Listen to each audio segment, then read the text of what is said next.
Hi everyone, welcome back to the channel.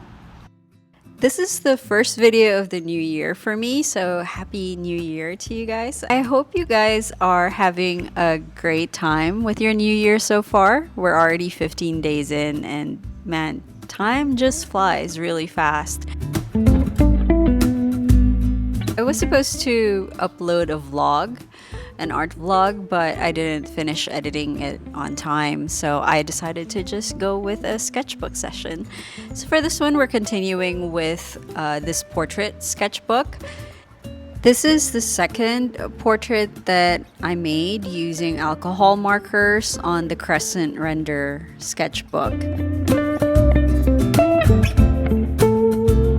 So you see me here doing the outlines. I try and keep the pencil lines, the initial pencil sketch, really loose, and then I try and refine it once I do the first lines in fine liner.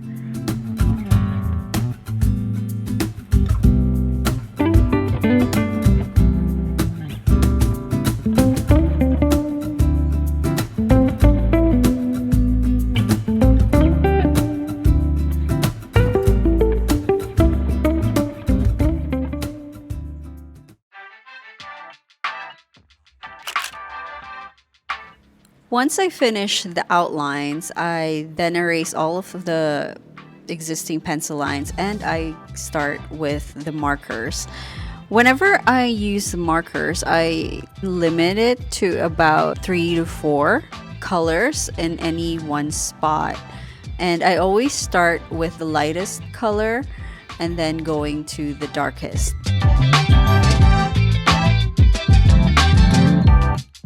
In case I need to create or add a different shade, I use that color by the second or third pass with the markers.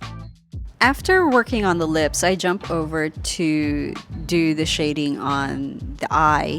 Normally, when I paint with markers or with anything, I start from the very back, which is basically like the eyeballs, and then going up forward like the skin and then the hair. But for some reason I started with the lips on this one. I don't know. Sometimes I do it like on a whim because I like the color. So yeah.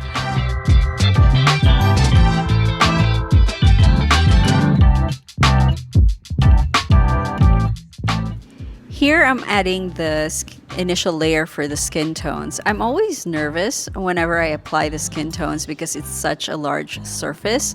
And as you can see, it's kind of jarring to see it look so uneven, but once it dries, the layers do smooth out a little bit, and then I don't really worry because you can still see the lines from where I applied the initial layer. Those usually get covered up once you add a darker shade or you go and apply a second layer to the skin.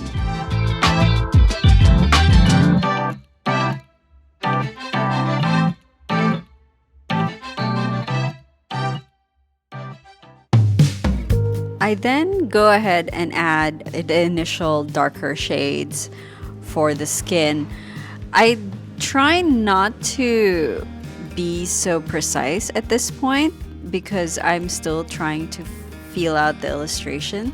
And then here you see me adding the blush tone on the cheeks to give it a bit more color. And then I try and blend it with the skin tone, the initial skin tone marker, so that way it would look at least a little bit natural and not stand out too much.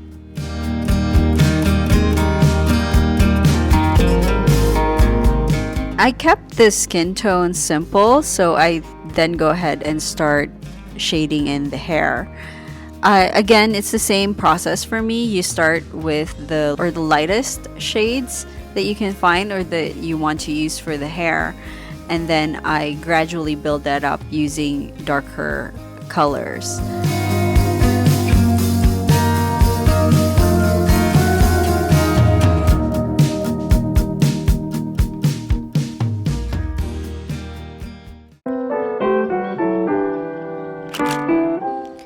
Here we are at day 2. We're using both the Uhuhu markers as well as Copic markers for this one.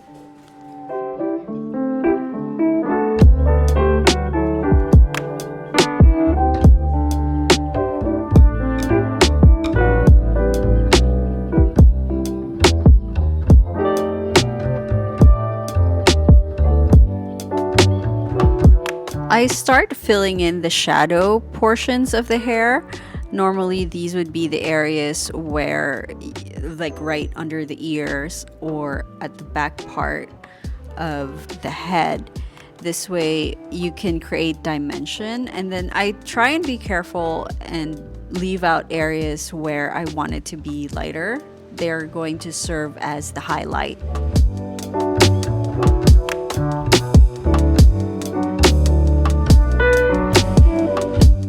I then go ahead and reinforce the shadows even more by using a much darker marker color. Coloring the hair with markers can be quite therapeutic. You can easily just zone out and, fill out the big spaces. But it's important to also be careful about where the highlights go, so that way you don't cover them up accidentally. Let me leave you guys to enjoy the rest of the video in silence. I'll jump in on the subs and I'll see you towards the end of the video.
And here's the finished piece.